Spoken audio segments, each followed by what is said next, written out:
Processes used to clean water: filtering, sieving, and settling. Water can be cleaned or purified by removing any germs or harmful materials to make it safe to drink and use. There are a number of processes we can use to clean water. Here are 3 of these processes. Filtering separates larger things like plants and sand from dirty water.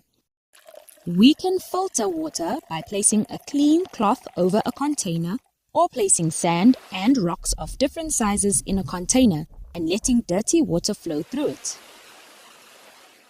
A sieve can separate large particles from water. The sieve can have big holes or small holes, but the smaller holes clean water better. Sieving the water does not make it safe to drink.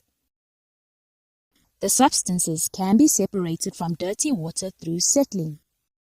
When dirty water is left in a container to stand for a while, the large insoluble substances in the water sink to the bottom of the container and settle, making the rest of the water cleaner. The cleaner water can be carefully poured into another container. Need more help?